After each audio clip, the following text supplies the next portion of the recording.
Tips for daily living. What all of these things have in common is presence. The more you are living in the present moment, the more bliss you allow to come into your life. If you are always living in the future, always seeking something, you are rejecting what is. You are never actually here to experience the miracle of life right now. If you can just practice these three things, your life will start to transform dramatically.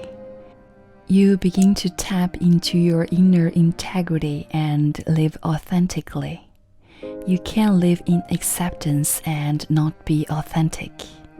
And if you're living authentically, you naturally move into a state of bliss. See where this is leading? The three practices I mentioned above are the primary catalysts for opening yourself up to how wonderful life can be. There are, however, many other practical things you can do that will help you become more aligned with these principles. Here are a few suggestions. Find beauty in the little things. It's amazing to me how when I stop the incessant mental chatter and actually just see things, I am blown away by how beautiful they are. The trees swaying, the leaves blow around on the ground, the waves crashing on the shore. The simplest of things have the most profound beauty. But you can only see them if you're really there. If your mind is polluting, if you're off somewhere else, you completely miss them. Embrace your artistry. If you think you are not a creative person, I'm here to respectfully tell you, you are wrong. You couldn't not create even if you wanted to. Every time you open your mouth, every story you tell yourself about the drama in your life is an act of creation. You are constantly shaping, reinventing, and writing the story of your life. Once you recognize this, it's much more powerful for you to see yourself as an artist rather than a non-creative person. So the question is, what story will you create today? Live without limits. Some limits are positive and necessary, like speed limits. But a lot of the limits we place on our lives block us from experiencing our full potential. Arbitrary limits, like fearing to reach out to a homeless person or talk to strangers, restrict the flow of love in our lives. Realize that beauty can be found in the most mundane. Beauty is not always realized through a life-changing moment or a great epiphany. It's not always hidden in a rainbow, in an earth-shattering orgasm, or found skydiving at 5,000 feet above the ground. Beauty is often found through looking into a newborn's eyes, in the blooming of a flower, or in paint peeling off an old fence. It's often where you least expect it. See for the first time.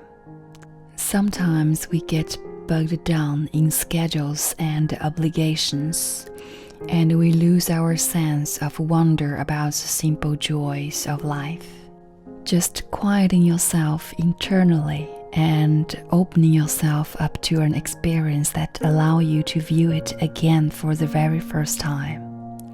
When you are listening to music, imagine that you might have not been born with the ability to hear.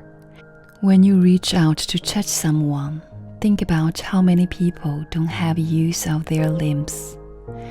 When you observe your surroundings, imagine you're seeing colors for the first time. Live intimately with life.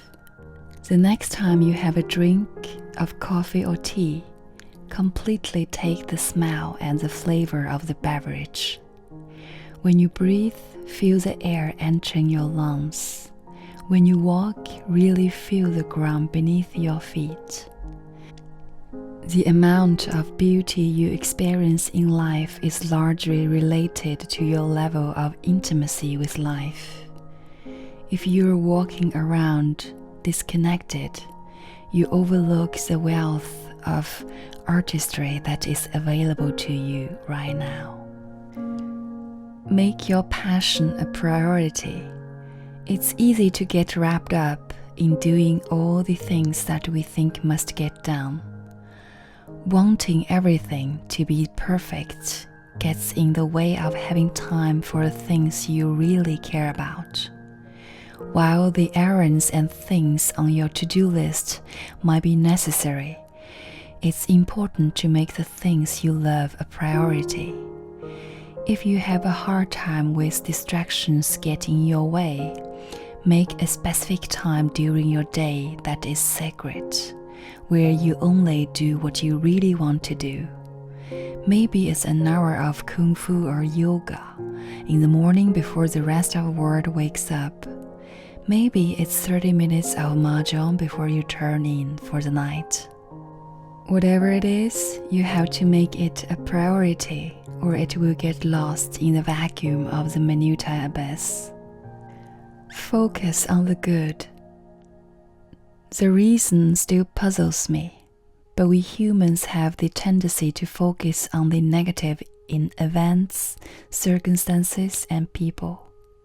We have a tendency to count our misfortunes and all the things that are lacking before we count our blessings. Make a habit of focusing on all the things you are grateful for, and you will open yourself up to experiencing the beauty of life. Give something away. I've found that the best way to reconnect with how beautiful life can be is to give something away. It doesn't have to be anything material. It can be a compliment, a smile, or a positive intention for someone else. Sometimes the greatest gift you can give is sincerely giving your presence. This list is by no means exhaustive. These are just the things that have worked for me. Experiment on your own and take chances. Sometimes a deep breath or a smile at a stranger is all it takes to bring you back into a state of presence. Closing thoughts. It's easy to get motivated to follow or chase a new provocative idea. Seeing the beauty in the ordinary sounds quite alluring, but like most things that catch our fleeting interest, our well-intended desires get lost in our rush to get things done and keep up with the day-to-day business of living. To make our perception of life being amazing a constant perception rather than a transient one, we have to slow down. It's only through seeing the wisdom of slowing down, breathing and being present that we can realize how ridiculous it is to always be in a hurry. We might think we are moving quicker and getting more things done, but in doing so, we're missing the point: to enjoy life now. Only by slowing down and being here now can we make what we are doing worthwhile. It's in slowing down that we allow ourselves space to experience life more fully. We often go through life trying to eliminate and fill up space as much as possible in an attempt to maximize our time. But in the end, the exact opposite happens.